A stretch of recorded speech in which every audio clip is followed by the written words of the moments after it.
So good evening, everybody. Welcome. We're glad that you're attending, whether in person or watching us all online. We're going to be doing something different this school year. Each meeting, we're going to have somebody from an elementary school lead us in the Pledge of Allegiance. And so today, we have Emily B. and Paisley F., who are both fifth graders from Independence Elementary. And they will call this meeting to order by leading us in the Pledge of Allegiance. Will you all please stand?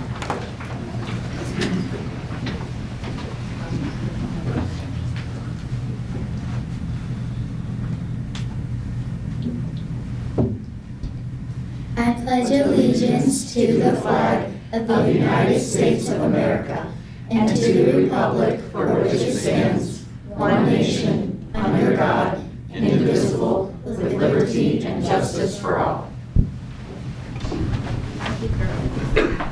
Thank you to Emily B. and Paisley F. I know you were practicing. Thank you so much for being our very first people doing all that. So before we approve the agenda, I just want to remind everybody that we have a strategic plan. You can look at it online here in the room. You can scan the QR codes. They had not only a QR code for the agenda tonight, but also for the strategic plan. A lot of work has gone into this, and we have focus on four main pillars: teaching and learning, people and workforce, finance and operations, safety and security. And we are dedicated to this. And the entire board shares and owns this vision as well. And so we're just going to share what our vision is for 2030. To be recognized as one of the top 5 high-performing school districts in the state. The Francis Howell School District will be the employer of choice for talented educators, leaders, and staff. We will be fiscally sound with a track record of smart, long-term planning. We will be known for graduating well-rounded students who are equipped with the skills and experiences they need to be successful in the world. Francis Howell School District will be celebrated for the work we've done on culture, morale, and ensuring all members of our community feel safe and welcome. And trusted by families and the community to make good decisions and do what's best for students. Thank you. The board agenda that we have created tonight helps us accomplish those goals. And so, board, we have a motion to approve the agenda for August 21st, 2025 as presented. Second. Director Pushkar, followed by Director Ponder. All those in favor say aye. Aye. Any opposed say no. Motion passes. Jennifer Joels, the district's Chief Communications Officer, will present an update on the strategic plan. Ms. Joels. Thank you, President Blair, and you stole a little of my thunder. I was just going to remind everyone that you can download a copy of the strategic plan on the district website, so there it is for you. For tonight's update, I want to talk briefly about culture and climate, which falls under Pillar 4 of the strategic plan. This was a topic at the board retreat earlier this month. One of our goals, as outlined in the strategic plan, is that all students and staff will feel safe and welcome at school and at work. Research says that if we can do that, if we can create a positive school environment where students feel safe and welcome, we will see improvements in academic achievement, student attendance, graduation rates, emotional regulation, and teacher retention. And not surprising then, research found that positive school climates result in a decrease in risky student behaviors, suspension, school dropout rates, bullying and violence, and emotional exhaustion for teachers and staff. So we asked our community to tell us how we're doing in this regard. And I'm going to quickly highlight just some of the themes we heard over the last 18 months from parents, staff, students, community members. This was through a series of surveys, focus groups, and citizens roundtables. First, we'll talk about what the district is doing well. And I know there's a lot up here on this slide. But the community highlighted recent safety improvements as a strength, including the installation of security vestibules at all schools, expansion of the school resource officer program, and safety-related communications. We heard praise for our amazing PTO organizations and the work they do to support teachers, administrators, and students. Families appreciate the many opportunities for both students and parents to be involved in school activities. Programs to help new students feel welcome, such as the Student Buddy programs and transition days, were celebrated. And other strengths include the variety of support services and resources the district provides to students and families, specifically our counseling and behavior support specialist programs. Efforts to celebrate other cultures were recognized, as well as awareness and inclusion of students with different abilities. And diversity in the curriculum was noted as a strength by many stakeholders, with mention of the Black History and Black Literature elective courses as a positive learning opportunity for all students. And finally, community engagement programs such as Citizens in Our Schools, Senior Pals, and Community Roundtable events were highlighted as positive steps to build trust and improve transparency. This slide then highlights some of the areas where our community feels we can do better. There are opportunities for student voice and decision making, hiring a more diverse workforce that better reflects the demographics of the students we serve, and providing staff training around cultural competence.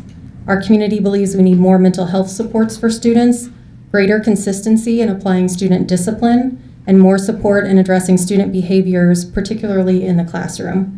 We heard a pretty consistent plea to end the culture wars at Francis Howell, with an understanding that conflict among adults in our community often filters down and impacts students. There are opportunities to improve trust and transparency, a desire for more events that celebrate the diversity of our community, and programs that teach kids about empathy and respect. Finally, our community values opportunities for dialogue and connection, and would like to see more citizens roundtables and similar events in the future. So though we have a great deal more work to do, some of the steps that have already been taken toward creating safe and welcoming learning environments include, on the physical security side, security vestibules that we mentioned have been installed at all Francis Howell schools. We hired a law enforcement veteran with 20 plus years of experience to serve as our new Director of Safety and Security. And we added school resource officers at Francis Howell Union and Warren Elementary this year.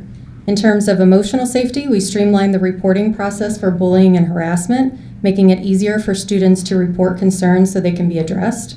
We also made the form more visible, adding the reporting link to Canvas and Campus Portal, and also on physical posters that hang in our school buildings. We're all aware of the new state law that bans student cell phone use during the school day, but even before the law took effect, many of our schools were already restricting the use of cell phones during instructional time, and they've reported that this has helped students form more meaningful relationships at school and reduce some of the bullying behaviors often seen on social media. As part of the strategic planning process, as you know, we developed a set of community values with several focusing on people and relationships, kindness and safety, and working together. And finally, we prioritize safety in our new strategic plan to ensure this important work remains a focus of the district. So what's next and where do we go from here? The Pillar 4 team, as we mentioned, is finalizing specific action plans to continue our work on student safety and culture and climate. We will be rolling out the new core values district-wide to ensure all students, staff, and visitors to our buildings know what they are. Our goal would be to have framed posters in every building near the entrance so that this will indicate very clearly to the community what our expectations are for how we treat others. We are also making an intentional effort this year to showcase how we are living these values in our day-to-day lives. So we want to be highlighting stories about kindness and teamwork on our district social channels and other platforms. So the recent all hands on deck moment at Henderson that many of you were a part of to get the building ready for classes is just one example, and we need more of those stories from our community. So when you see, I guess my plea to the community would be, when you see the One Howell in action, just make sure the district communication teams knows about those so we can help highlight that so the whole community can celebrate. And again, the board and community can look forward to an update on Pillar 4 work along with the other 3 pillars in October. I'll end with just a reminder that we know we have work to do in creating safe and welcoming school environments. This isn't a quick fix. This isn't something that happens overnight, but will require all of us working together to create the community we desire. We know this work is important, and that's why it's been prioritized as one of the 4 pillars in the strategic plan, and we look forward to more progress to share with you in October. Thank you. Thank you, Ms. Jones. Now we will move towards patron comments. During patron comments, residents of the district and staff members are invited to address the Board of Education on issues related to the school district. Speakers are called forward in the order of sign up, and each speaker has 3 minutes to make their remarks. Please remember that only one speaker is allowed at the podium at a time, and combining time or giving your time to someone else is not permitted. The board appreciates that you have taken the time to come this evening, and we value both your input and your perspective. I would like to remind everyone that we expect the speakers will remain civil and respectful when giving remarks. If anyone fails to comply with board policies, regulations, and rules, we reserve the right to cut those 3 minutes short. We also ask that patrons in the audience remain quiet in order to be respectful of the speaker's allotted time. So as we begin, we welcome Jarrett Pillsbury to step forward. Good evening, board. I want to cover one main thing tonight: communication. Communication. Your lack of communication with the public, and I'm guessing your lack of receiving communications from others. It's my opinion that a lot of things lately landing us in the headlines go back to communication. First, on the superintendent selection. You spent nearly $300,000 on this person who didn't work a day in this district, and the public is in the dark without any explanation. That's a lot of money spent for the message to be, trust us, this was the right call. The public has no understanding beyond social media rumor mill, and it's a bad look and one that erodes trust in district leadership. Second, according to reporting, Director Pushkar worked outside established processes to push for unilateral authorization of $3,000 paid to a consultant for a 4-page list of books as the work product. Third, Henderson Elementary.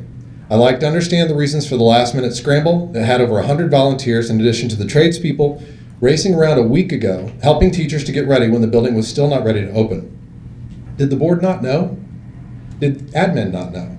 Were you all in the dark until the 11th hour? Or were you notified in time and chose to do nothing, or trusted wrong information? Where is communication breaking down? We need a well-executed communication plan so that these things don't ever happen again. Because right now, the public, us, the taxpayers, the patrons, we're getting crickets. I do want to say how amazing the response to Henderson was. I echo Jennifer Joles' comments. And if you can excuse the ask, would everyone in the room who showed up and helped stand up for Henderson and showed up in the last few days, stand up as you're able and receive the applause you're due. That includes President Blair, VP Grider, Director Harmon. Come on, if you were part of the solution, stand up, please. Please, anybody? Thank you. I see a few people. Thank you. Everyone should give them a round of applause. That was an amazing community effort from One Howell.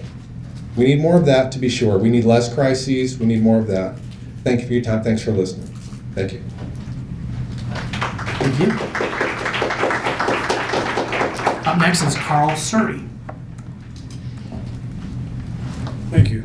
I too was a little disappointed to find out that Dr. Dominguez wouldn't be joining us, and we had to pay $250,000 to sever the contract with him. But I asked to see the contract and separation agreement, and I received it fairly quickly. I read it. It seemed pretty straightforward to me, and after I read it, I came to the pretty quick conclusion that this was a decision that was made by the board. We had a 3-year agreement that said that we were liable for 3 years' worth of salary. We ended up settling for 1 year. I don't know, and I doubt we'll ever know the reason for that, but we have a 7-member board here that's bipartisan, and it was a 7-0 vote, so I trust that y'all made the right decision, and I think that's the end of the story there. What bothers me about when I read the contract, though, and it kind of goes back to the root cause of where we're at, was the fact that we released Dr. Rumpus from his contract. He had time left on his contract, and if the superintendents are going to enforce the contract and cause us to pay them to buy it out, then why don't we enforce the contract when we have multi-year contracts with executives and force them to honor their end of the deal? And that's the beginning of this. So I don't think we should have ever released Dr. Rumpus without, maybe if Kirkwood wanted to buy us out, maybe we would entertain something like that, but I think we need to stop this merry-go-round where it favors the superintendents. The other concern I've got is that we released him without any restrictions on what he could do. And so he poached one of our key employees, I believe, Brian Rich, our Director of Secondary Education. What I'm used to is seeing severance agreements where the leaving executive, they can't go to a competitor and they can't poach employees.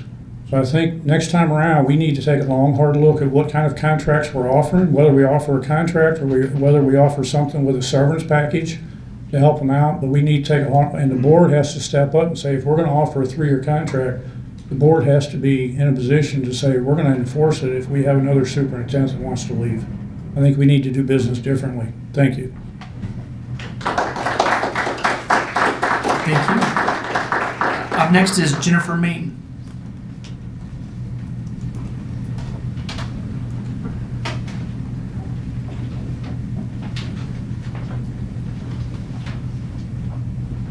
Good evening. It's been an action-packed summer here at Francis Howell, and while I know others will and have speak to the superintendent situation that's been the focus of much of the summer, I'd actually like to speak to 2 positive events that bookended the summer months. First, I would like to recognize the great summer programming that we have in our district. My youngest son took advantage of 1 week of elementary school camps. Teachers and staff were enthusiastic, the content was engaging, and my son got the chance to reconnect with a friend from another school. There were new camps available this year, and I love how the staff keeps exploring additional options for camp theming and subjects. Middle school camps and high school offerings are also awesome. Second, I want to say how gratifying it was to see the Howell community come together to support Henderson last weekend. I was astounded at the number of parents, community members, teachers from other schools, and even friends from other districts who came to help where they could. I especially appreciated seeing board members and district administrators alongside community members. Your servant leadership did not go unnoticed, and I left from my own short volunteer period with my bucket filled and some restored hope in one Howell.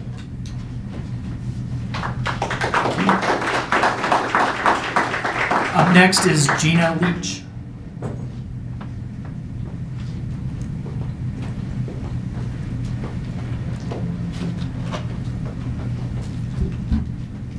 Hello, board. I just wanted to say thank you again for a great summer. To reiterate what other people are saying, I know there's a lot of questions about the superintendent and what happened there. If we could have transparency, because that is what is shown on the website from the board, that we are going to receive that, so that would be great.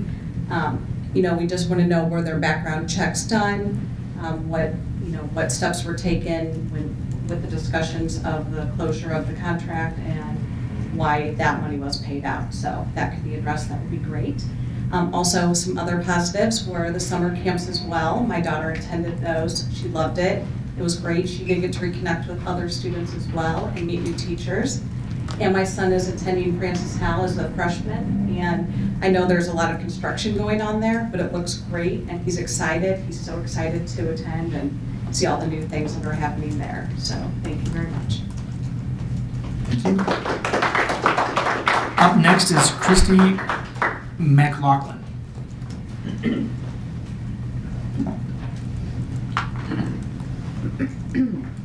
You did great. All right, good evening. My name is Christy McLaughlin. I'm an alum of FHN and a mom of 4 in the district. I grew up proud to be a part of this community, and I've tried to pass that pride on to my kids. But lately, the whiplash between pride and embarrassment has been real. First, the $3,000 payment for a book list, that list could have been pulled for free. As a taxpayer, I expect transparency and accountability for every dollar spent. We deserve answers, not excuses. Second, the superintendent debacle. Leadership changes happen, but let's be honest, chaos is a choice. If it hadn't been for a rushed process by the previous board majority, we wouldn't be here. It doesn't have to be this way. With succession planning, respect for teachers and staff, and clear communication, transitions can be managed without leaving families and staff in the dark. Third, Henderson Elementary. I'm so proud of the parents, teachers, PTO members, and administrators who rolled up their sleeves in the heat, the dust, and sometimes even the dark to get that school ready. It showed the best of this community, but emergency heroics should never be the plan. We deserve proactive preparation so our students and teachers don't start the year in crisis mode. This community has shown time and time again that we will show up for our kids, but it shouldn't take emergencies to prove it. We need leadership that values transparency, respects those who serve our district, and makes decisions that put students and teachers first. I love this district. I want my kids to feel steady pride for their schools, not pride with an asterisk. We can do better, and we should. Thank you. Thank you. Up next is Andrew Malkins.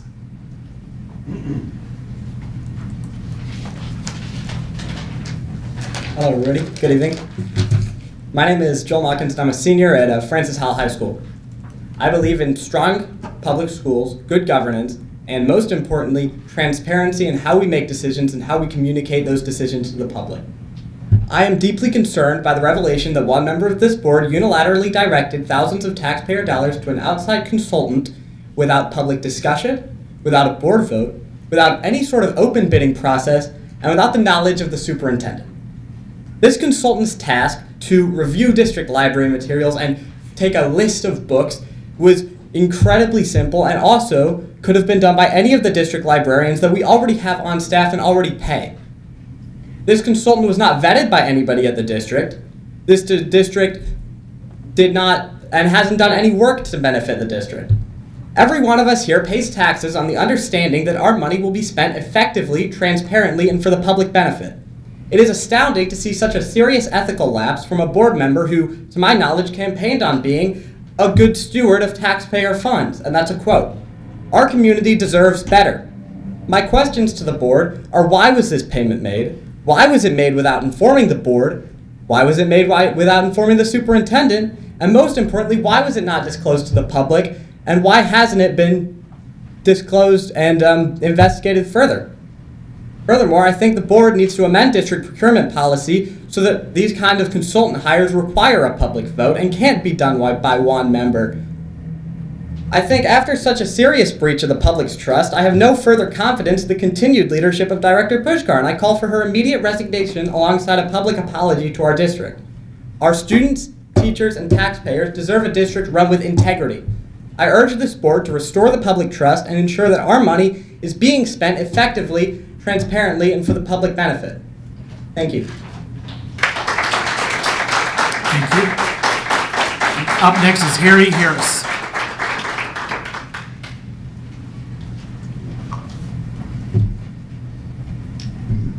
Certainly appreciate students who come to speak, because I know it's a little intimidating, so thank you for coming to speak. I wanted to say tonight thank you to everyone who was involved in opening schools this year. I know there was a lot going on in the weeks leading up to Monday, but getting to spend time at Henderson last weekend with so many people who were pitching in their time during weekends to get that school up and running was way beyond refreshing. That's what I hope a lot of our new employees to the district were able to take away, and that they were able to see that we have a community here that really comes together in a time of need. I also want to publicly thank Mark Delaney for stepping in as the interim superintendent for the year. I don't think there's anyone that would disagree that this is a tough job, and pivoting to take over leadership so quickly is admirable, but it does have me questioning your sanity. But thank you. We do appreciate having somebody to steer the ship. We have so much to celebrate as we kick off this year, but I'd be remiss if I didn't point out that there are things that we still have to take care of addressing.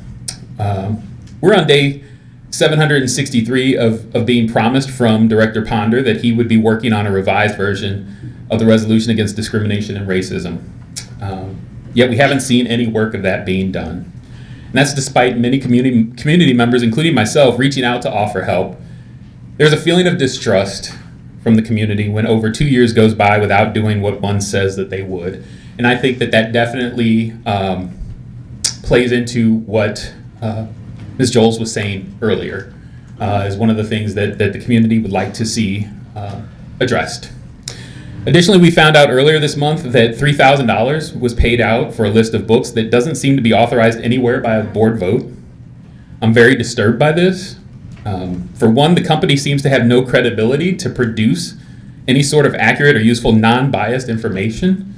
The fact that protections were not in place to stop this from happening is also concerning. As a taxpayer, I'm formally asking that the district be reimbursed by whoever was in contact with this company and ask that this work be produced. The list is meaningless, and it's not even worth the paper it was printed out on. Not only has this list proven worthless, but it is a slap in the face to our community at a time when teachers are doing GoFundMes for crayons. I hope we can take the time to make some of these corrections and that we can continue this year with that one Howell spirit that we all saw at opening. So thank you. Thank you. And next is John Heidbreder. And please, when you come forward, correct my mispronunciation.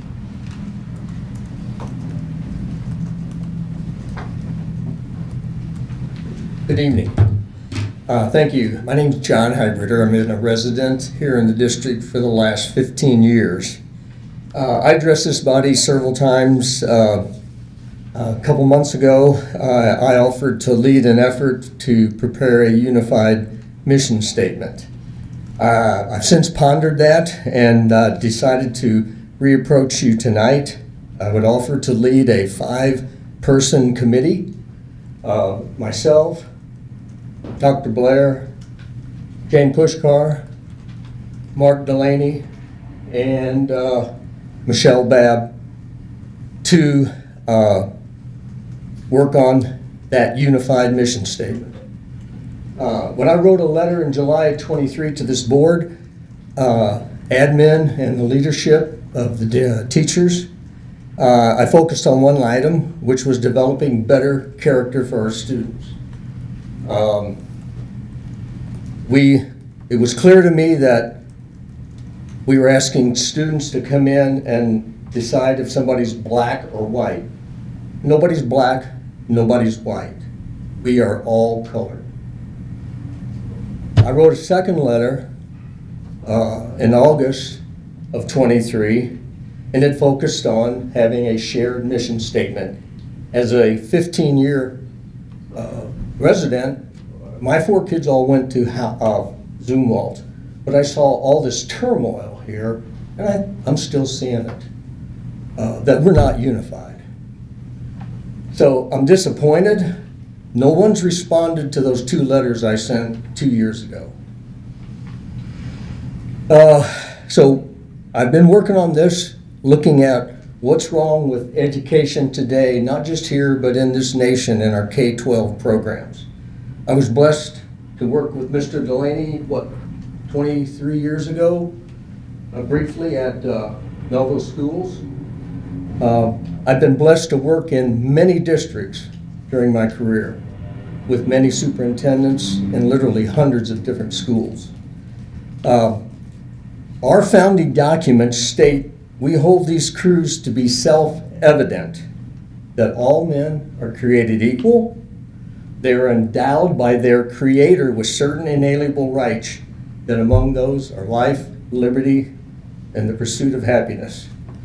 In my August letter, I said, we are all created equal, and we are created man and woman.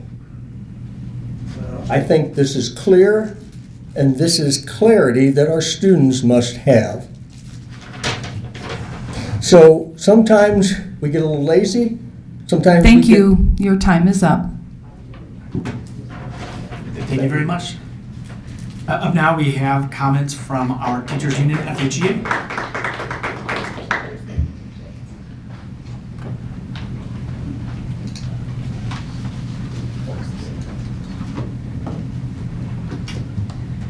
Good evening. My name is Francine Hill, and I am the president of FHEA. It's been very exciting this week to welcome back all our students and staff to our buildings. We want to thank our maintenance and custodial crews that have pulled together to make our buildings ready for us to start teaching. FHEA especially wants to thank everyone for the hard work that was done at Henderson last week and throughout the weekend. It truly is our staff and community that make Francis Howell a great place to work and learn. We know our teachers and staff at Henderson have been very tired this week from the hours they put in the evenings and over the weekend, yet still showed up every day for our kids and gave them the very best education. FHEA wants to thank Interim Superintendent Mark Delaney for paying our teachers their per diem for working over the weekend. We hope everyone can keep these things in mind when so much negativity is all that seems to be the focus. We are a great district with wonderful people. FHEA looks forward to a new year of working collaboratively with our district leaders and our Board of Education. Let's have a great year. Thank you very much. Up next is our FHSD.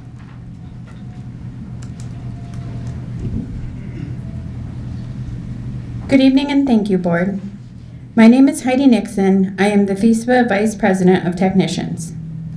FHSD would like to welcome back all of our students and staff for the 2025-2026 school year. We are so excited to have you all back in the buildings. We would like to thank our custodial, maintenance, grounds, and IT teams, along with teachers, administration, and community members who labored over the weekend to get Henderson in a position to start the school week. Francis Howell has dominated the local news cycle for multiple weeks now, and we would be remiss not to touch on it. We want to assure the community that students, teachers, and support staff will continue to work hard throughout the rest of the school year. Buildings will still be maintained, phone calls will still be answered, nurses' offices will be staffed, and students will still be taught and supported. We will continue to enforce our mission to empower students to be lifelong learners prepared for the future. Finally, we would like to congratulate Mr. Mark Delaney on assuming the interim superintendent position for the rest of the 2025-2026 school year. Mr. Delaney has worked directly with FHSD for many years. He has proven track record in the Francis Howell School District, and we are excited to continue to work with him moving the district forward. We are one Howell. Thank you.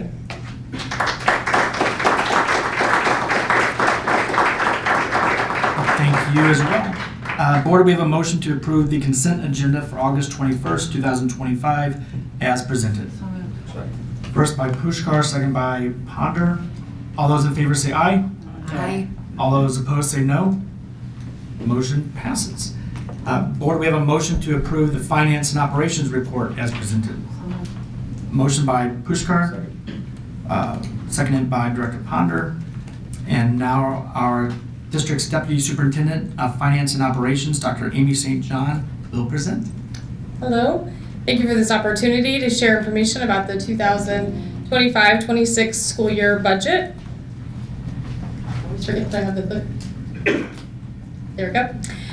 This is a familiar slide as presented each month, and what you are able to see here is where we stand within each of the funds, the 4 funds that we have available to us, as well as where we are projecting our end of year fund balance at 27.95%, which is slightly higher than last month. As the year ended on June 30th, and we were able to finalize those documents, and those have been presented to DESE, and we're waiting for that final next step on that.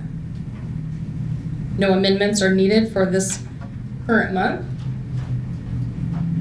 The slide that explains the operating fund balance trajectory from 2025 through 2029, albeit something that looks like it's in a downward trend. I think it's important to provide a little bit of context for the assumptions that go into that information. So sometimes I am asked, if we are living currently in a balanced budget, then what does that look like in the future years? So a balanced budget in the current year is accurate because based upon the revenue estimates that we have from the various sources of revenue, for that be to state, local taxes and such, we balance that against the expenditures that have been planned for that school year. And so that's what puts us into balance. But when you project out for the coming years, you want to conservatively put revenue estimates in there for your projections. And so we grow those at a 2% range, and that varies through the years. And then with your expenditures, you have those at a higher percentage, which causes the trend to look like it's going down. So for instance, we have an assumption in there for teacher salaries to be in the 3% range. We have benefits to be in the 8% range, and that. So as you can see, that's going to cause that trend to look like it does. But that's what we update each month as we, and each year as we go through that.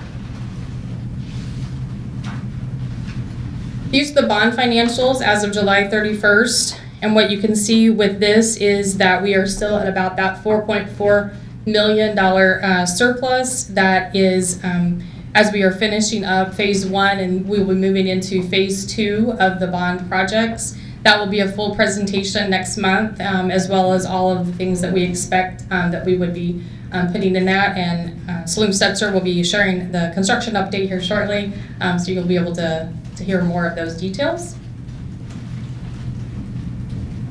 With the self-insurance fund, as I spoke to you last month about that, the $5 million transfer was made at the end of June 30th, or effective as of June 30th, which puts us into a place of more of a 3-month fund balance in the beginning of the year. So that puts us into a better spot than we were. As I mentioned last month, the total number of transfers from the operating funds into the self-insurance fund were $11 million.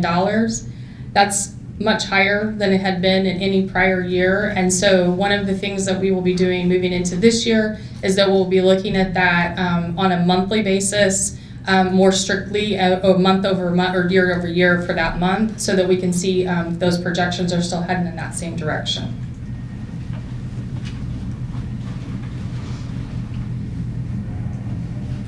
As I mentioned last month on my items that I had been working on, and as Carol Embry had left some works that were going, or items in work in progress rather, one of those items was the transportation review. And so the transportation review came back as 5 different areas that they provided to us, both observations and opportunities. And with that, the first is the transportation of policy and operating procedures. They update, what they noted is that it does, the transportation department does have an updated handbook. It follows all the correct policies and procedures, and it is consistent with the Teamsters agreement. So that was a positive. One of the opportunities is to further document the routing procedures and parameters. And so what I mean by that is it's like writing down a recipe. There are some sort of things that go on that people just know because they've done that job for a good amount of time. And there's a suggestion there for the standard operating procedures to be in place, which aligns also with our strategic plan in the finance and operations pillar. So that'll be something that we'll put on the to-do list. Next, it looked at routing efficiencies, and the observation is that we do have a multi-tiered routing system, that we also look at third-party vendors to mitigate driver shortage. We are currently 21 drivers short for that, which is actually extremely high. And so one of the things that you have to do is you have to outsource that for students in certain situations. Oftentimes that is in special needs situations. They also talked about needing to restructure the department to think about a lead router position, or a person that can really understand the larger capacity buses, maximizing the capacity and efficiency, and then decreasing those contracted costs that I mentioned.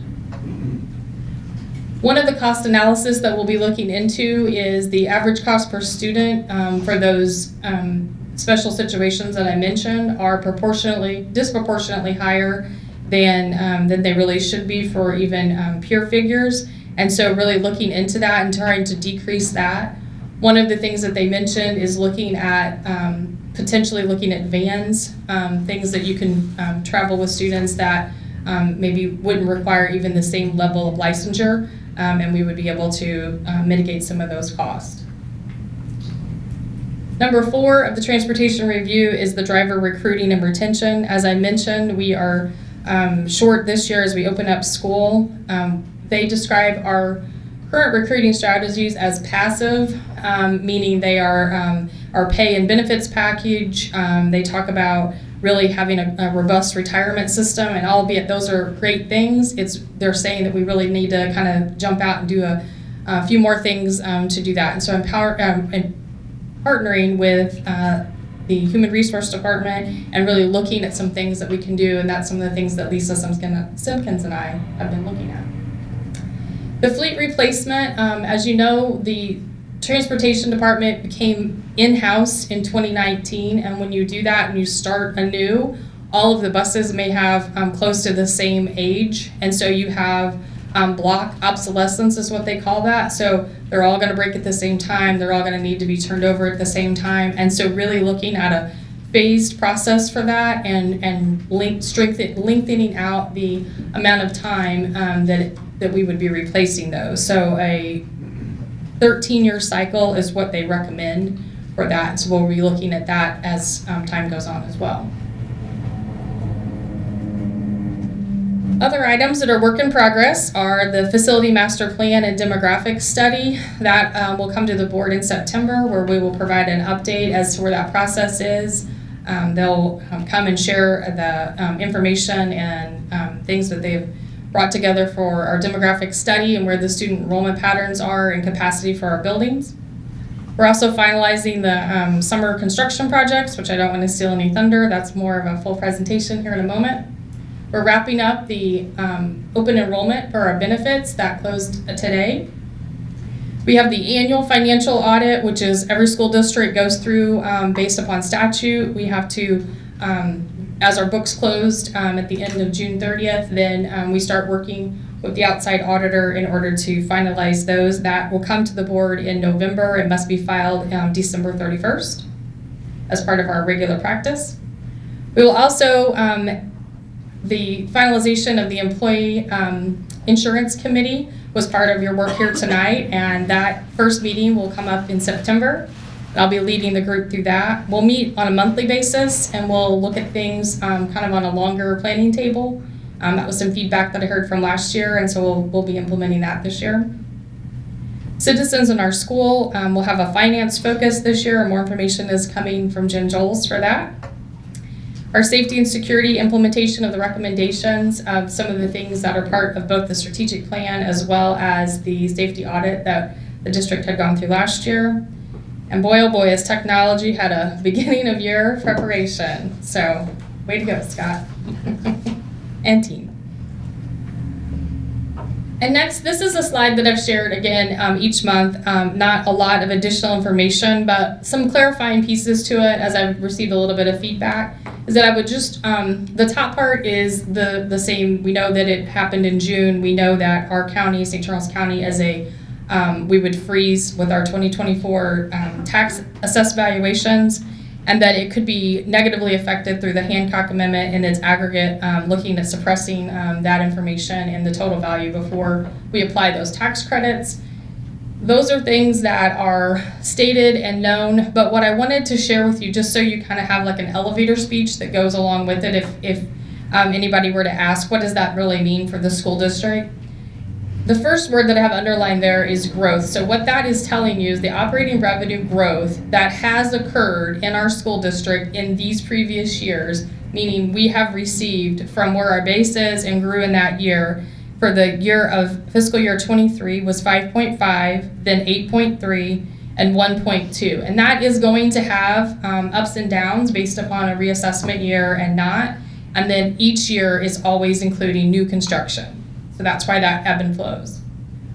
What we're projecting is based upon historical information. And so the line operating revenue projection includes what we believe this year would include, which is 4.1 million, and then 2.6, 3.9, and 2.7.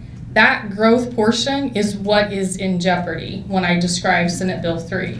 So it's as if there would be no growth year over year over year. However, as stated in the last bullet point, our expenditures would continue to grow. So as that graph I just shared with you moments ago has a conservative revenue growth, this would be a zero revenue growth, but those expenditures would still continue to grow. And with that, I'll leave it if anybody has questions. Board. So one second. So thank you. Yes. The chart that we have seen shows like the downward amount that's going to be left in our coffers, so to speak. Senate Bill 3 would expedite that problem, right? Correct. It would create more of an issue, more of a gap between income and expenses. Correct.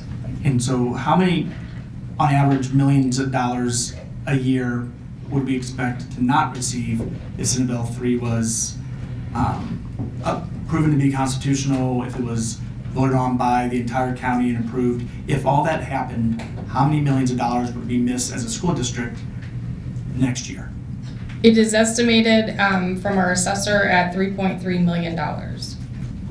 So Senate Bill 3 would take away $3.3 million of expected revenue growth? The first year. The first year. The first year would be realized, and then every year after that, because this is currently written as to infinity. Right. So that every single year, that large portion of our budget, I think 75%, is that what you had Correct. shared? That would remain flatlined or frozen, and all of our expenses would go up. So every single year after Senate Bill 3, if it were to be proven constitutional or if it were to be passed by the county, the gap between revenue and cost would just get bigger and bigger every year. So the first year would be over 3 million, and the next year it would be... The gap would continue to grow, and it is difficult to guess that, but as you can imagine, if you just had flat revenue, but our CPI is at 3 to 5%, meaning it's going to cost that in order for us to just do business, then yes, that gap would continue to grow.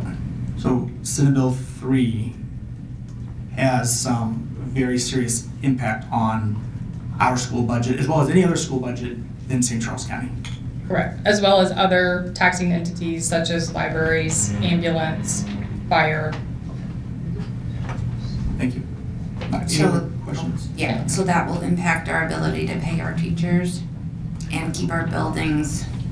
It running. impacts everything, right? So when the revenue, the largest portion of the revenue that goes into the bucket is affected, then yes, it's going to affect all of the expenditures. Anything else? All those in favor say aye. Aye. Any opposed say no. Thank you very much. Thank you. Motion passes. Board, we have a motion to approve the purchases as presented. Ponder, Director Ponder, followed by, second by Director Pushkar. Any comments? All those in favor say aye. Aye. Any opposed say no. Motion passes. Board, this next purchase is under the purchases for prior approval threshold, but the donation is over the threshold for BOE approval. Therefore, it must have the Board of Education approval before the purchase can be made. Board, we have a motion to accept Harvest Ridge Elementary's PTO donation as presented. Director Ponder with a motion, second by Director Pushkar. Any comments? Thank you to Harvest Ridge Elementary PTO. A collective thank you to Harvest Ridge Elementary PTO.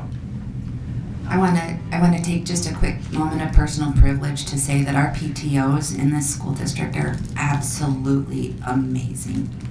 And it is so wonderful and such a gift for us to have those active people in our community who are supporting our schools as well.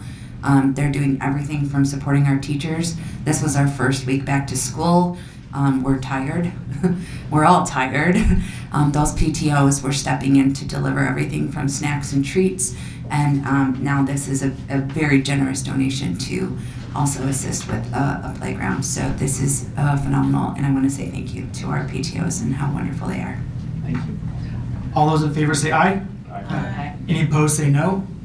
Motion passes. Tier 1 committee bylaws indicate that there can be up to 10 staff members on the Employee Insurance Committee. Since the July 17, 2025 Board of Education meeting, these additional highlighted staff in the attachment members have expressed interest in serving. The 25-26 Employee Insurance Committee will serve through June 30th, 2026. Board, do we have a motion to approve the additional staff to the 25-26 Employee Insurance Committee? So moved. Second. And with Motion by Director Olkey, seconded by Director Pushkar. And Any with comments? a caveat to thank the staff and others that have volunteered to be on this committee. I think it serves a really important purpose. Thank you. I don't know if Kim Coyle, if you were really actually volunteered, or if you volunteered, or if you were volunteered. We just really appreciate the service from everybody on this committee. So gratitude shared by everybody.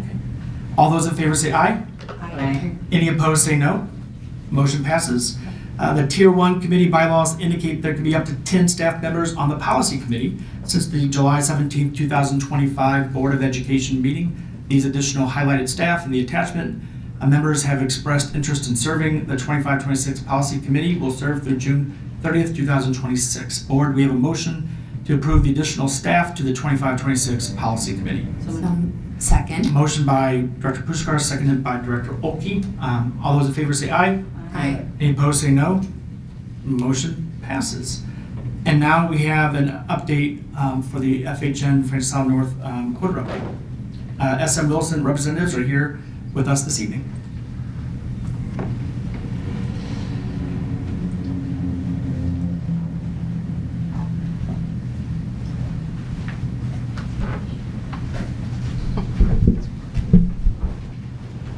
Good evening. Thank you, Board, for the opportunity to provide an update tonight. I'm Patrick Aylesworth, a market executive from SM Wilson. So just here to support our team and really the hard work that our team's put in for the past couple of years here on your campus, and kind of just show our commitment from our firm to get everything closed out, and we're real close to the finish line. So again, a positive update tonight, and I'll kind of turn that over to Matt Frank here to provide that update. Everybody, good to see you again. So, well, tonight we have more good news, which makes me happy to deliver. So we'll go ahead and get started. So today we still have the air monitors in place. They've been in place since April. There have been no recordings of any hazardous levels of hydrogen sulfide or the LELs or oxygen The only VOCs and CO readings that we had were over the summer with cleaning activities, nothing since then. So air's been good since April, so we're in good shape there. So the last time I was here, we shared some exciting news that we had the manometers in place. A reminder, a manometer reads air pressure. And what we were finding was positive pressure in the building. It should be negative. And we had the suspicion that it was coming from the municipal sewer system. So we're going to talk a little bit about what we did to test that tonight. And the last time I was here, we had just gotten the data. It was really indicating it was going that way, but we hadn't had a chance to test it yet. So since the last meeting, we did test, and so what we did was we moved some manometers into the sewer main, basically, to test the air pressure in the main, and found that there was positive pressure in the main as well that correlated with the building pressure, and that was what we needed to determine that it was originating from the municipal sewer system, not the building, which was great news. So we also tested a fix for it, basically. And the last time I was here, we talked about the good news of it being the municipal system is we can fix the problem before it reaches the building. So we had to determine how to do that. So we were able to test a fix, which I'll go into in a little more detail here in a minute. And then we've also been working with the city of St. Peters to help them understand what we're seeing and also coordinate and implement that fix as well. So we'll get into some of the details here. So just a reminder, the manometer, it's the pressure device, right? The plumbing system should operate under negative pressure. We were finding some pretty high positive pressures in the building last time. So we moved one of the manometers down to a single manhole. We're finding positive pressures. It was kind of close to the building, so we wanted to be very certain that the building wasn't maybe creating some pressure, that we're reading at the manhole. So we moved another manometer hundreds of feet away from the building. It's probably 300 feet away from the building. It was also recording positive pressures, which gave us the assurance that it's a municipal sewer system. So, like I talked a little bit earlier, the goal is to intercept that positive pressure before it gets to the building. The test, it was pretty simple. We removed a manhole cover in the sewer main, and what that does is it allows a relief. So the positive pressure is coming from the municipal system. It travels up the sewer main to the building. If we remove a manhole cover, that relieves or provides an outlet for that air to go out of. And this is a graphic of what the building is experiencing now. We have the sewer main, which you can see on the right side. We have positive pressure coming back up through the sewer main into the building. It should be flowing the other direction. So when we remove the manhole cover, it just provided a relief. Positive air pressure is gonna take the easiest path, basically. So simple test, we allowed it to get to the atmosphere before the building, and we did find success. The test basically reduced the pressures by 50%, what we were seeing in the building once the manhole was removed. So this was a chart that I shared last meeting, and what we were finding is positive pressure spikes up to 1/10 of an inch. Now, the manometer stops reading at 1/10, so it could have been higher than that, but it was literally pegging the monitor at 1/10 of an inch. So this was before the manhole cover was removed, and this was after. Now, visually, you'll still see some high spikes, but the spikes in the previous chart were 1/10 of an inch. This one, the top is 400ths of an inch, and we're seeing a lot of the positive pressure near 200ths of an inch or 100ths of an inch, which is a lot less than 1/10 of an inch. That's just by removing the manhole. But what we want to do is get the air pressures to not be positive. We want them to be zero or negative, as close to that as we can. So the solution that we're working with St. Peters is not just providing an atmospheric relief, but a powered relief, a fan basically, that's going to draw air out of the sewer system. What that will do is when we get those positive pressure spikes from the municipal sewer main, with the powered fan, it'll intercept those positive spikes and vent it to the atmosphere. Now, by doing that too, it'll also allow negative pressure to come from the building and should fix the issue. Now you may ask, this seems a little unusual. The graphic kind of looks like a factory. It's just, diagrammatic. In real life, it'll look like a light pole, basically. We have the light poles in the parking lots. It'll look similar to that. It'll have a concrete footing. The pipe will be about 8 inches in diameter. It'll extend about 30 feet in the air, and it'll look like a light pole with no light on it, but it will vent that sewer gas up into the atmosphere and be carried away. So you shouldn't experience any odors anywhere else. We're talking with the city of St. Peter's to make sure that they agree with the approach. So next steps, McClure and Bax Engineering, they're working on finishing the plans. They have preliminary drawings already put together. We've met with the city of St. Peter's. They like what they're seeing. They'll finish up the drawings and submit them for a permit. Once the drawings are done, we'll get them out to the subcontractors to price and implement the installation. It should be a pretty fast installation. We're not talking about a lot. It's similar to putting up a light pole, which we do all the time pretty quickly. And then, so once that fix is in place, we're going to leave the manometers installed so we can measure it, because we don't want to just think we fixed it. We want to actually have data that we fixed it. So we'll install the venting system. Then we'll read the pressures to make sure that the system is operating negative as it should be.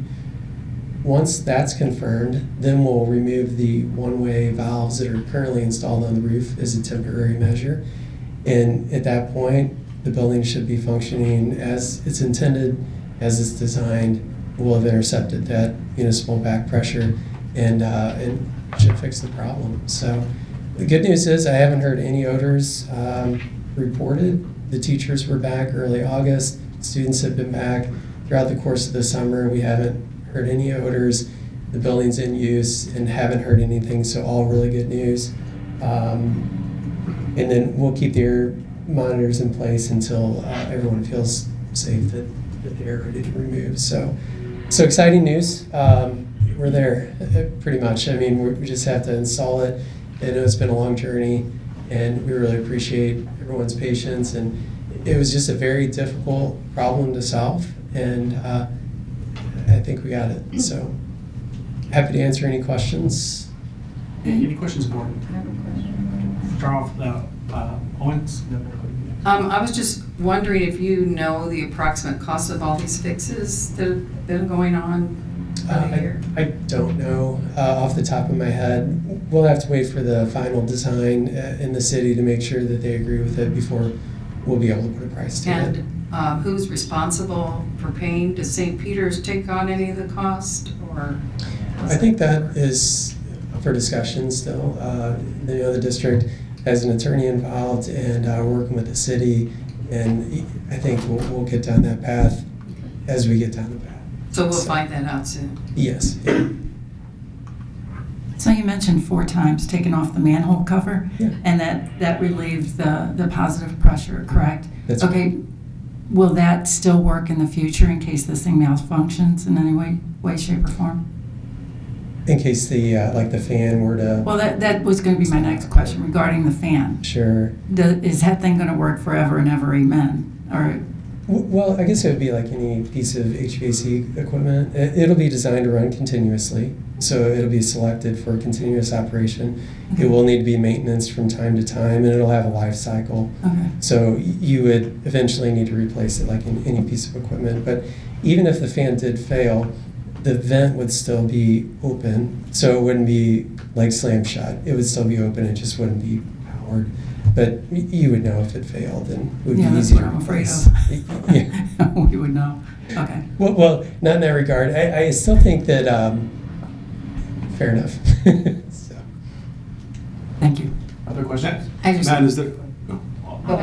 How would we know if it failed? If it was like, It'll stink again. well, I don't want it to stink again. We know it's stupid. I guess I Would there be like a little thing. light that goes off? You can be like, oh, look, there, we gotta do something. Stand there and go, it's working. Yeah. Sure. Is there So- an alarm or anything? Well, there can be a control sequence that would allow notification if the fan were to go down. That's something we'll work through the engineering process. Those are kind of the questions that come up through that process. So yeah, there could easily be a notification that's sent out that the fan is offline or a breaker's tripped or whatever happens. So. Director Ponder. So Matt, basically you install the super fancy, are going to install super fancy radon removal. Kind of like we all have in our houses. You're on target. Yeah, I mean it's basically it's a fancy radon system. Right. You're venting radon is a gas, and it's in your basement. When you have a radon problem, there's an inline fan and a vent. It puts it in the atmosphere. So yeah, great correlation. No, it won't be. But my actual question was, I just kind of wanted the public to be able to visualize this. Is there a fix from the St. Peter side to eliminate the positive pressure? So we think the problem may be that, well, south of the property of the school, there's a confluence of sewer piping, basically, where there's a few subdivisions that all come together at a point. It's very possible that confluence of the sewer piping is causing those back pressures when flows come together at the same time. A fix for that, it's unlikely that St. Peter's would engage in that just because of the cost. There would be a lot of new sewer mains that would have to run. It would be really extensive. So I figured as much. Yeah, it's not a simple problem that can be addressed easily. Any other comments, board? Power outages. Power outages. Power outages. Well, if you do have a power outage, the fan would be off until the power comes back on. But power outages are usually pretty short. There are 2 electrical services to the building. Okay. I don't think it'd be a concern. And as soon as the power is on, the fan would start back up again, and the problem would be solved. You guarantee that? You guarantee that, right? Right. Nothing else? Thank you very much. All right, thanks. And now, next on the agenda, we have the quarterly construction report that provides updates on construction projects funded by bond funds and capital projects funds. Executive Director of Facilities and Operations, Loon Stutzer, is here to present. Thank you. Good evening, Board. Tonight I'm pleased to present to you the quarterly construction update. But before I do that, I also want to take a moment to just thank not only my team, but all the stakeholders who were impacted by this summer's work, as the district just continues to support several focus areas within the strategic plan. But especially want to thank the team, all of the educational stakeholders at Henderson, and all of the volunteers for all their efforts in helping us open that building this week. And so I'm really grateful for that. I think everybody deserves another round of applause.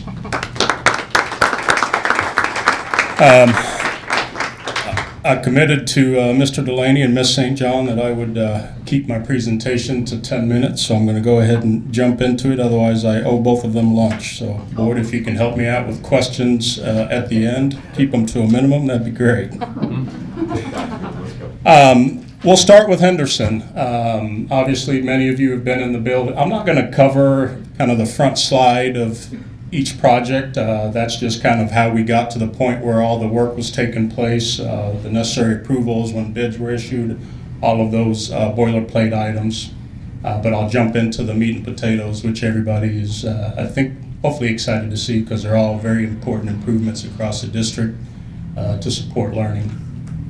Henderson, so this is the classroom edition. The slide, the picture on the image on the left there, my left, is one of the new kindergarten classrooms, and so you see all the furniture set up. This is really 2 days ago, so you can tell kiddos I think were at lunch when I was in there, but it's a nice environment. It's really provided additional space in what was an overcrowded building. And then the image on the right is the connecting corridor hallway. You've got 2 banks of student restrooms there.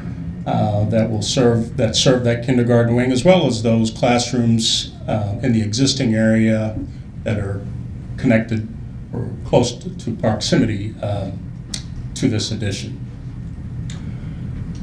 This slide here, again, I know there's frustration, from what took place this weekend, but I also just wanted to be able to really articulate not only to the board, but also public to the community, of just the sheer amount of work that took place there in a very condensed schedule. We've been very transparent with the board that this schedule was going to be aggressive from the beginning.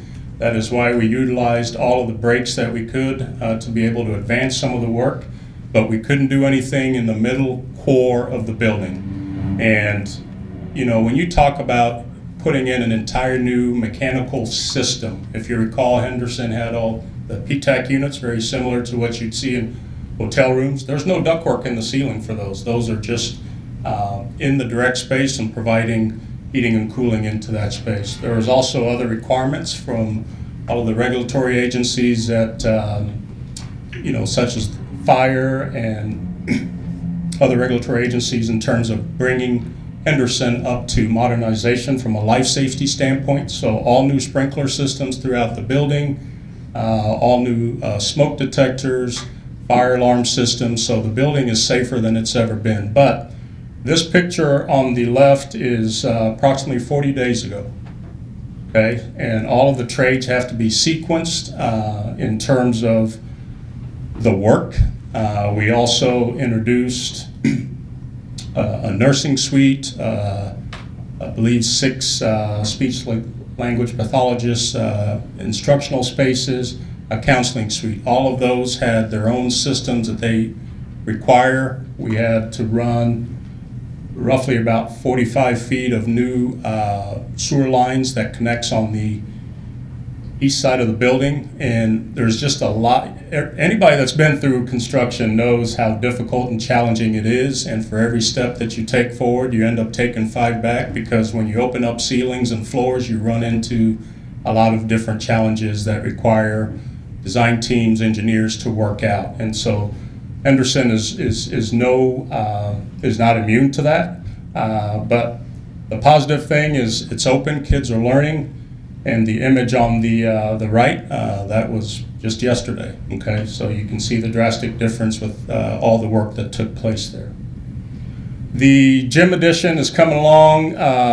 The image on the left is about mid-April. If you recall, we were really slow out of the ground. All of the utilities for that entire building come from the east side, connect from Hackman Road.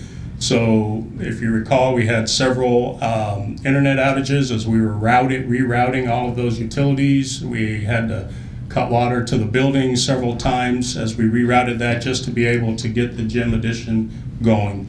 As part of that challenge also, the soils were real bad there, and so we had to remediate that soil. And then coupled by the fact that we had the wettest April in the St. Louis area on record, really slowed getting the building going vertical. So the slide on the right there, you see where we're at today. Teams obviously were focused on getting the internal portions of the building student ready. The gym is lagging a little bit. I did work with the team this Wednesday. Next week they'll give us an update in terms of critical paths. Teams are working inside. There's electrical being run, and most of the plumbing infrastructure is in place, so we're hopeful that it's a fairly quick timeline now that all the trades are focused in that space. And just so everybody understands, on this project, every day we had about 80 tradespeople, okay, working to try to get Henderson to a point where we can open it.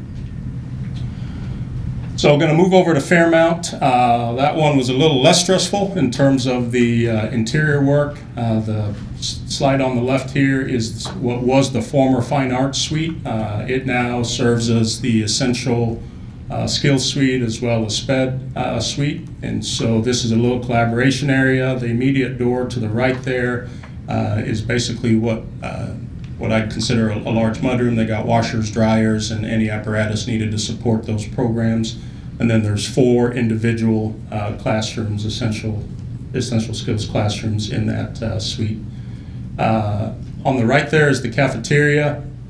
Again, new floors, new paint, new acoustical ceilings. We also expanded a little bit to be able to accommodate their lunch shifts. And so that opening there in the left, kind of in the center of the slide, is where the expansion took place, so it allows them to be able to expand there when needed. And then to the right of that space is also a little storage area where they store a lot of items that are needed for that space. The addition, obviously, we've been transparent about that. We were slow getting out of the ground again just due to conditions and permitting challenges. But the addition is continuing to progress. Top image there is the front portion where once it's all done, it'll house a vacation station as well as a couple of additional sped classrooms. And then the the area that you see inside there in that lower image are going to be all the specials. So you'll have art and music that'll occupy those spaces. One of the challenges that Fairmount also faced was just lack of parking and traffic flow. So when you pull in off of Kelly Road, you have we've expanded that parking lot, and everything from an asphalt pavement surface standpoint was milled and overlaid, with the exception of where we're still working in front of the storm shelter addition there. Transportation fuel island, things are progressing nicely there. You can see on the image on the left, this is a heavily sequenced project because we still have to support transportation operations while the work is taking place. All of the pavement improvements, with the exception of about 10% where the existing maintenance service bay is, we can't obviously complete that yet, partly because we've got to demo that and then finish those pavement improvements, and so that's kind of scheduled tentatively for the fall. Middle image there is the building itself, and you can see there's a lot of steel up, and starting next week, actually I was there today, they've set all of the interior door frames. Next week they'll start laying the concrete masonry walls for the interior of the wash bay and some of the other spaces that are separate where they work on the buses. The exterior metal panels, they'll start installing those hopefully starting next week as well. That last image on the right is the new fuel tanks that will support the new fuel island. That's a 10,000 gallon unleaded fuel tank. There's also another tank that's not shown there that is a diesel tank. It's 5,000. Most of our fleet is unleaded, but we still need to provide a little bit of diesel for a handful of vehicles that utilize diesel. Francis Howell High Wrestling Multipurpose Edition, it's going well. The image on the left is the exterior, so the roof is on. Actually, let me take that back. The metal decking is on. The lightweight concrete's been poured. You can see just barely there's some items that are being stored on the roof. That's the roof insulation, so they're starting to install that before they get the membrane, and then we'll get the most part dried in. Here sometime next week, they'll start installing the brick veneer on the exterior of the building. You can see on the interior simultaneously there's trades that are working, mechanical, electrical, and plumbing, working on getting all their rough ins. Next week they'll start installing the walls that separate the restrooms and the mechanical rooms. For the most part, this addition is going to be wide open, with the exception of restrooms there in the mechanical room that will house some of the equipment. Francis Howell High, the auditorium improvements, those are going well as well. The top image there, I wanted to highlight that because that's where the old sound and light booth is, and when we were working with building leaders and students to really prioritize the project before we brought a recommendation to the board, one of the things was increase the capacity, right? I think with the broken seats in the space as well as just how small the space was, they only had a capacity of about 225. So we pushed the booth out 14 feet into the hallway, still allowing egress flow, and that allowed us to get the seat count up to I believe 399. And so that'll be a nice addition there once the project is complete. Bottom left image there is the interior of the auditorium. Again, you can see the walls are painted. They still have to paint the booth there. All of the audiovisual components are starting to go in. They're getting the house lights as well as any sound equipment.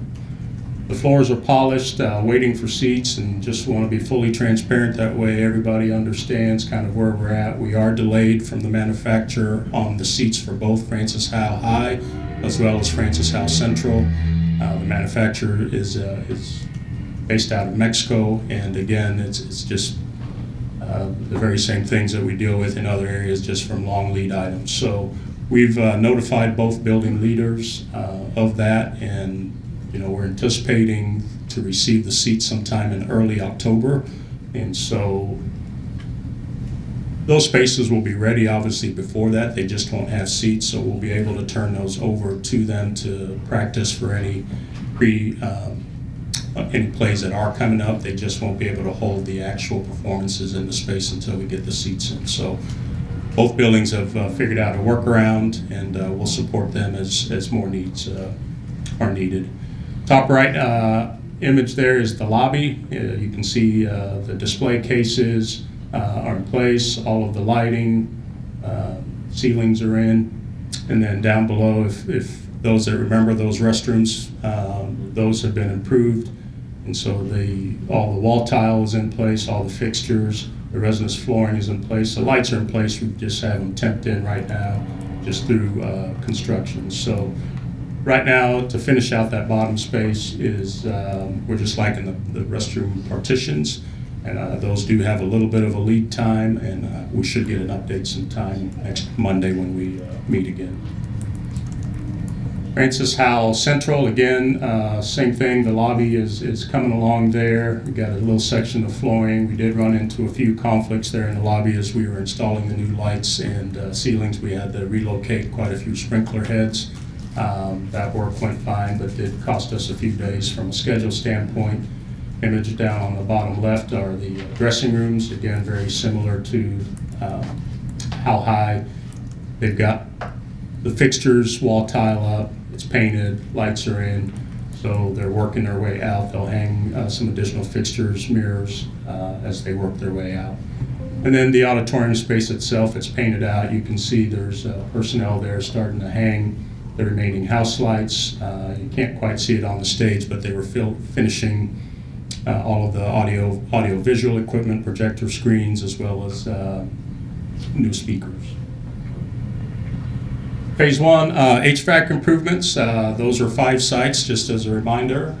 We had 3 elementaries and 2 middle schools. So the 2 middle schools are Bryan Middle and Francis Howell Middle, and then we had elementary-wise, we had Independence, John Weldon, and Harvest Ridge.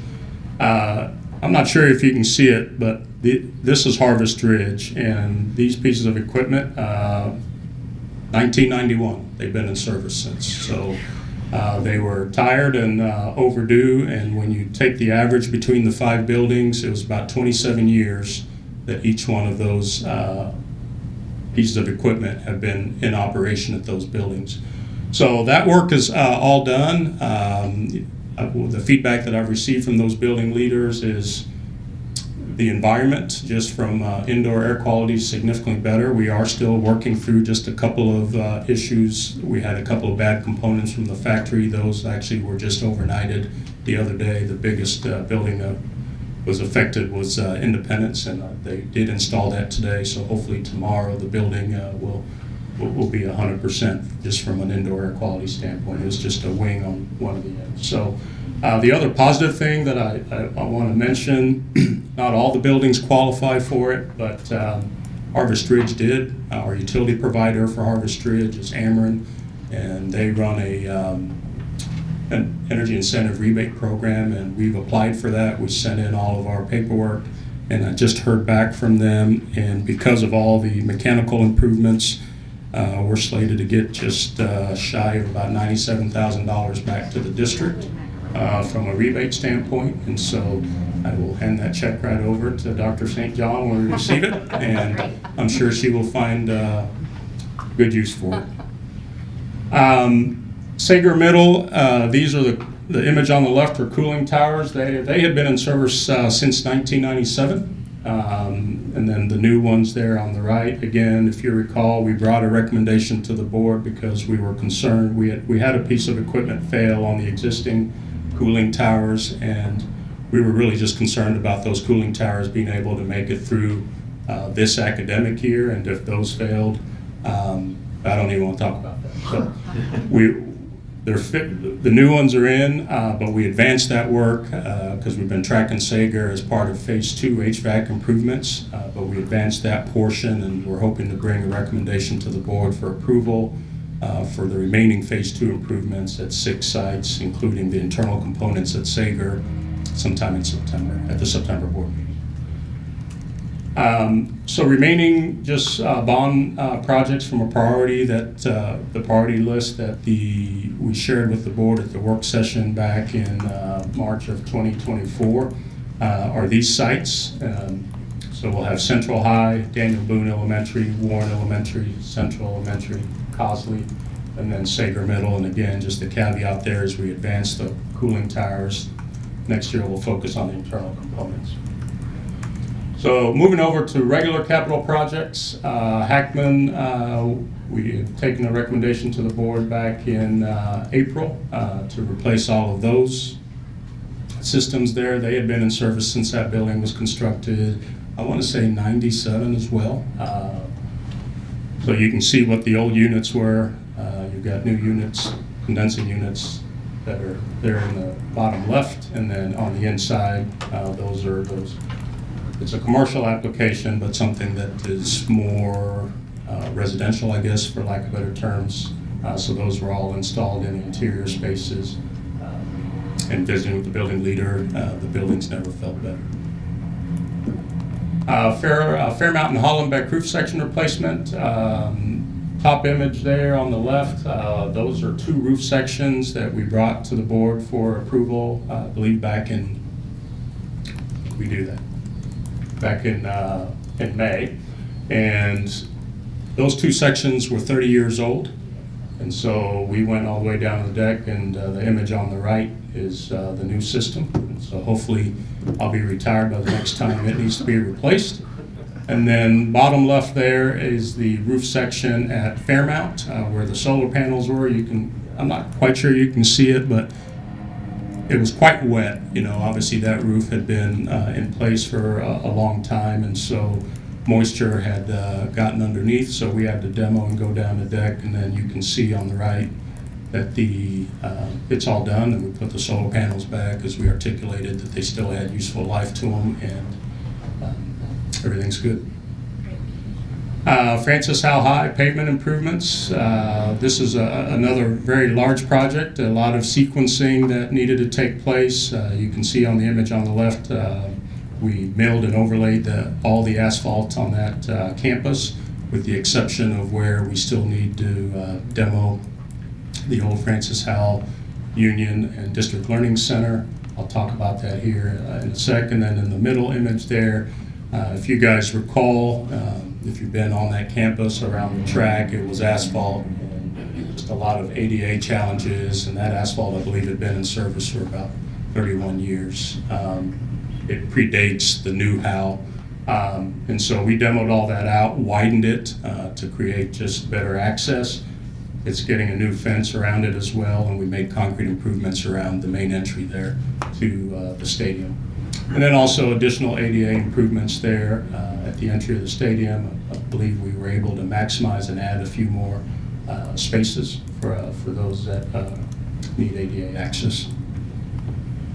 Francis Howell Central Tennis Courts. Image on the left there is what we showed the board at the March capital planning meeting in terms of building the capital budget out. That surface had been in place since, I believe, I think it's about 13 years. And typical life cycle for tennis court surfaces, even on a post-tension court, which is what that is really about 10 years, and we were about 3 years past that. So we brought that recommendation, the board approved it, and you can't quite see it. We also replaced the fence. Many of the components on the fence were welded, and you could see it's bending outwardly, and we were just worried about it breaking and potentially hurting the students. So we included that as part of the recommendation and scope, and on the image on the right you can see the new black vinyl fence, which will last longer than the galvanized, and then the courts have been resurfaced as well. Francis Howell track surface, again, back in March we brought brought a recommendation to prioritize replacement of this track. It's starting to develop a lot of large cracks, which pose safety risks for participants. This project was a little bit delayed. If you recall, I think we highlighted it. Once we built a contingency amount because the process for this track is to get the rubber off and then you mill and overlay the asphalt that supports the rubberized track. Well, in that process, there were several areas that needed to be completely rebuilt that were creating the large cracks. And so that took a little bit, and there's a 21-day cure time for the asphalt to cure before you can go back with the rubber surface, so that delayed us a little bit. So we went ahead and continued with all of the other work that was taking place on that campus, just sequencing all the other work. They should be wrapped up, I believe, just minus the striping next Monday. And so just in time before Howell High would have to host their first football game. Harvest Ridge, this was another capital project. We replaced all the light fixtures in that building, and there aren't any energy rebate incentives through Ameren for this one. I think that program for lighting has run its course. I think most lighting these days, you can't supply it, so I think it's one of those where Ameren's like, well, they need to change it out anyway, so why would we incentivize it? So anyway, they're a tremendous partner to work for, but unfortunately on this one, on this one there isn't an opportunity to recoup some of our investment there. I do want to note, as part of, I shared the energy rebate that we'll get back from a check standpoint for Harvest Ridge. Henderson, obviously, when you move from PTAX to a forced air system, that's an Ameren site as well. We will be getting back roughly about $94,000 for the improvements at Henderson. So with that, pending capital projects that have already been board approved, bleacher replacement at Sager and Hollenbeck. That's slated for sometime in October. Again, that was a long lead item, and as soon as those bleachers arrive, we'll work with the individual building leaders to get those in. One of the projects I haven't talked about is the demolition of the old Francis Howell Union building. We're ready to go. We we made all the utility disconnects. What we learned through that process is the gas line also served Howell High, and so Howell High did not have gas after we made the disconnect, and so there's a little bit of delay there as we work with our gas utility provider to run a new line, and their engineers are working on that. So as soon as that is complete, then that building can start to come down. So be happy to, I guess I owe those two lunch. So. They get lunch. You all get appetizers. Yeah, I'll get appetizers. All right. Feels like lobster tail for me. Okay, fair enough. Be happy to answer any questions or provide clarification that the board. Any questions for? First off, I'd like. Start off, Pushkar. Go ahead. First, I'd like to give my congratulations and my utmost respect to Mr. Stutzer for the incredible job that he has done and seeing this through. I feel that under your tutelage that things went much more smoothly than they very well could have. So I thank you for all of your hard work, your dedication, because as I sat and watched this unfold over this almost 3 or 2.5 years, it did quite an undertaking. So congratulations. That being said, due to any unforeseen circumstances, do you see most of these projects being completed by the end of the year, leaving aside the HVAC units that you have listed for summer of 2026? Do you think most everything will be completed?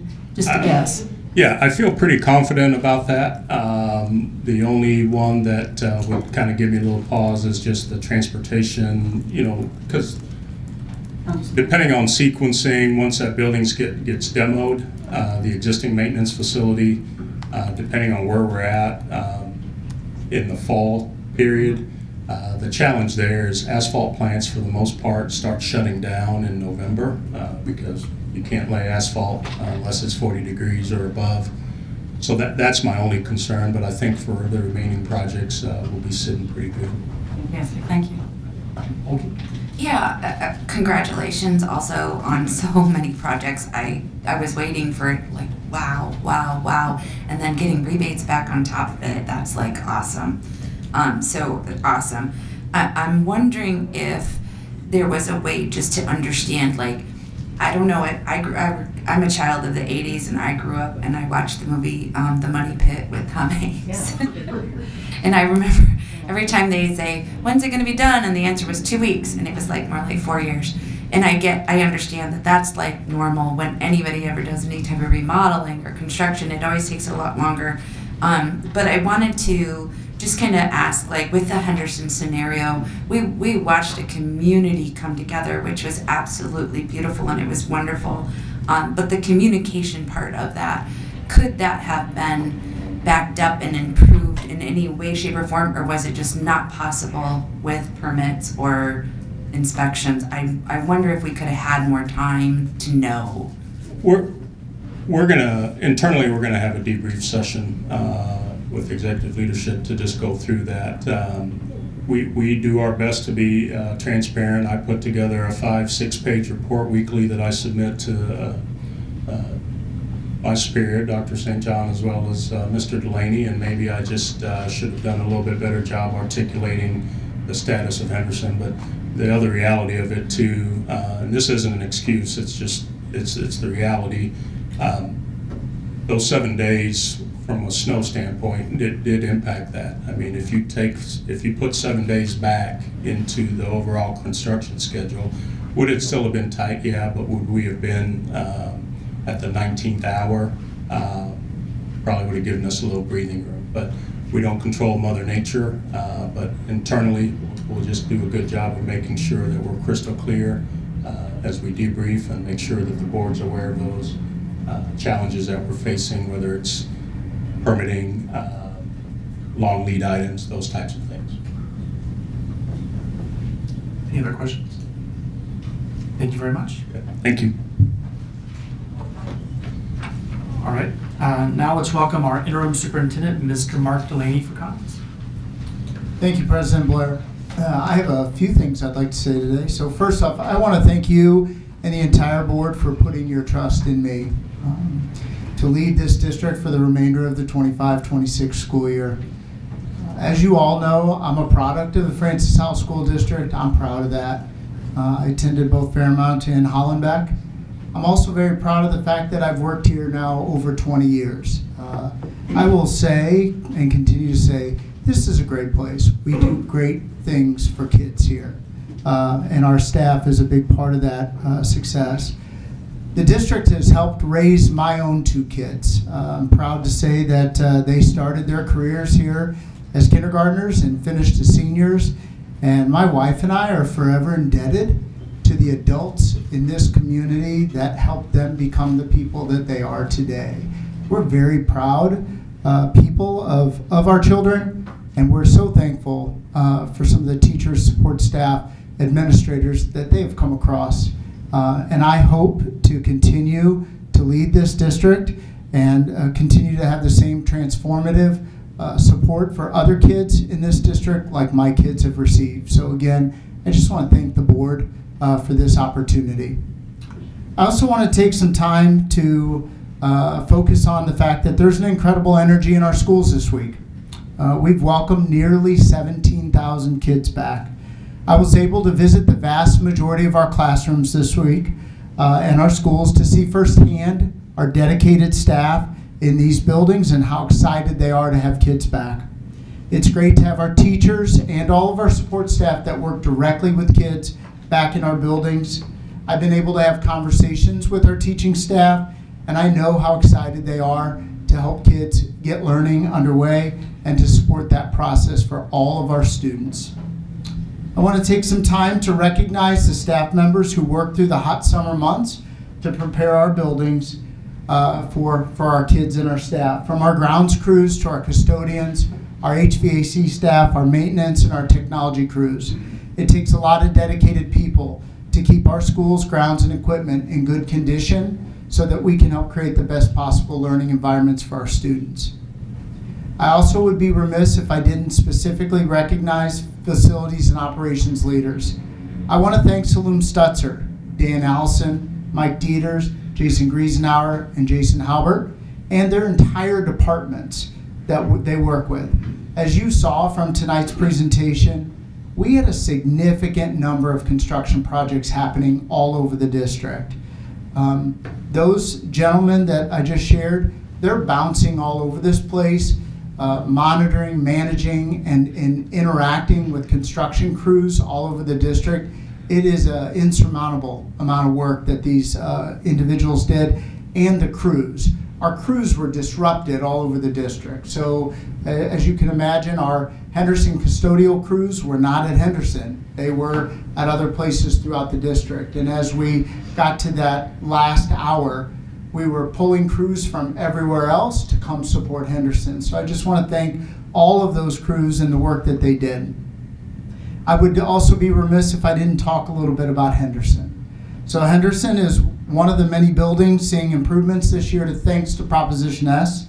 The project got a late start, as you heard Mr. Stutzer talk about, and this accelerated timeline meant Henderson teachers did not have as much time as they normally would to set up their classrooms and prepare for the school year. As a former teacher, as a dad to a teacher, as a husband to a teacher, I know how much that time in your classroom before school starts matters. And so I can only apologize to the staff that didn't get that opportunity or had to work under those, much more stressful conditions. But I know that Henderson is better today because that building is where it is.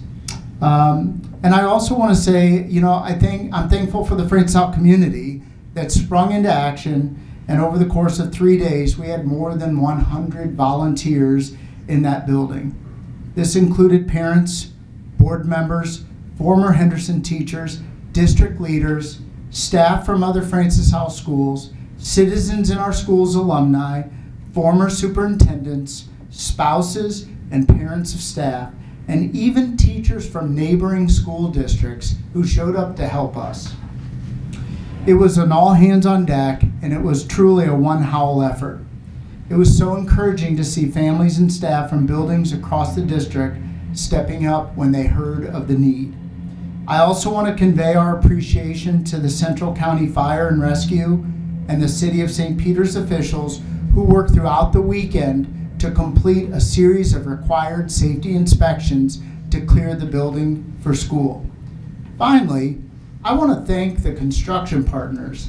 I was able to meet a wide variety of tradesmen and women who were dedicated to getting this building ready. I met several individuals who were alum of the district and took pride in the fact that they knew their work was impacting our students and our staff.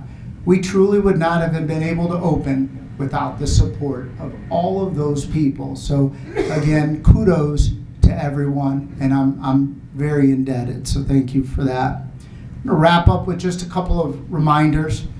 I'll wrap this up with this. First, the next Family Learning Series will be held virtually on September 4th at 6:30. The September Healthy Minds, Healthy Schools session will focus on supporting kids with anxiety. Guardians and staff members who attend can expect to learn more about ways to differentiate between anxiety, stress, feeling overwhelmed, and anxiety disorders. Participants will learn how these issues affect students, especially those experiencing school anxiety, and discover ways to promote resiliency. You can find a link to sign up on the homepage of each school's website. And finally, while our certified teaching positions have been filled, we are still in the need of several important support staff roles. I am asking for the community's help in finding paras, custodians, bus drivers, and substitute teachers to fill shortages across our district. We currently have 21 open bus driver positions. Our transportation department has done the heavy lift of getting buses and routes up and running. It's no small feat to get those buses and all of those things ready for students.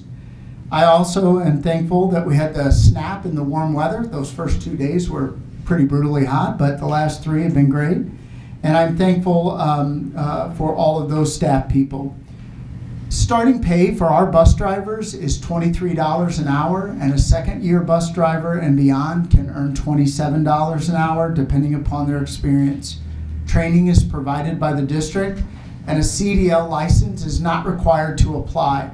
Bus drivers, like all full-time positions, are eligible for great medical benefits and a public school pension. The short application can be found on the district's website, and we would just encourage people, if you're interested, we'd love to have you. And thank you. Board, are there any comments? We'll go with Owens first. I'm kind of doing a reiteration, but I personally wanted to give a big thank you to all of the custodians, maintenance, parents, teachers, administrators, board members, anybody that I didn't notice who stepped up and did what it took to get Henderson Elementary ready for this school year. When I walked in the building last week, I didn't see how the building could possibly be ready in time to open on Monday. I underestimated one Howell. I should have realized this community always shows up and rolls up their sleeves for our schools. You are the best. Thank you. Thank you. Next. Guys want to make comments? All right. I want to say some final comments. Number one, when it comes to Henderson Elementary, we have 3 principals. The principal and 2 assistant principals did an amazing job. So Principal Lisa, I'm forgetting the last names right now, but Assistant Principal Vicky, Assistant Principal Chrissy, not only are called and equipped to do a great job as principal and assistant principals, but also great at organizing volunteers and triaging. So Saloom, if you need any help with construction sites in the future, we think that we have just we have skill sets over there in Henderson that can translate as well into your situation. I know there are people who are concerned about Henderson. I just want you to know your concerns about the district are a sign that you love the district. And so whenever somebody raises their hand and says, I'm concerned about this, I interpret it, and we all interpret it to say, you must care enough to share your concerns about this. So thank you for sharing your concerns about Henderson Elementary, because when you share those, we receive them, we benefit from hearing from the public directly. I'm going to say thank you in so many ways. When you share concerns, we know what's behind it. We see the best out of you. We see the best behind all those concerns. So thank you for sharing all those concerns about Henderson Elementary. I just want you to know that we're all listening very closely. We hear them all, and we will respond to all of them as we are able to. I want to say happy first day of school to all 23 campuses, not just Henderson. I don't know, Henderson's getting all the attention right now. I don't think Henderson wanted all the attention right now. So for all of you who had an easier transition to the school year, please know that we all care about you as well. I also want to say a thank you to the rest of the board. The board has been involved with different kinds of training, different kind of ways that we can be more efficient, to make our meetings more efficient. And thank you all for attending those meetings, those conversations. All 6 of you have been involved and engaged in a lot of different ways. So publicly, in this moment, I want to say a public thank you to Director Olkey, to Director Ponder, Treasurer Owens, Vice President Greider, Director Bushcard, Director Harmon. Thank you all for your dedication and all the work. I know there are a number of concerns that were shared about recent news stories.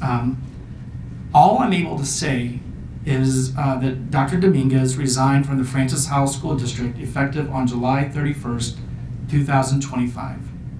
I cannot comment further on a confidential personal matter. That's all that I can say. But I can listen all day. And so if you have anything you want to share through email, I will listen. I will listen. And so will the board. The board has designated me to be the person who responds, but I want to make sure in a public statement you all know the board equally cares about your words, equally cares about your concerns. I'm just the one designated to be the one who says those 2 sentences and listens and responds in whatever way I can as well. And lastly, I'd like to say to Mark Delaney, thank you. Thanks. There's a lot of stuff going on. You are uniquely gifted for this moment to put attention on students, to get us ready for a great school year. We are thankful for your ability to be the interim superintendent for this school year. We appreciate your courage, you being willing to talk to the 7 of us on a routine basis. You know, the 7 of us don't agree on a lot of things, but we're so happy that you are the superintendent for the school year in the interim status. So thank you so much for your willingness to say that. So, board, if there's nothing else, I'd like to have a motion to close. Second. Motion by Director Pushkar, seconded by Director Ponder. All those in favor say aye. Aye. All those opposed say no. Motion passes. Thank you all for being here in person and online.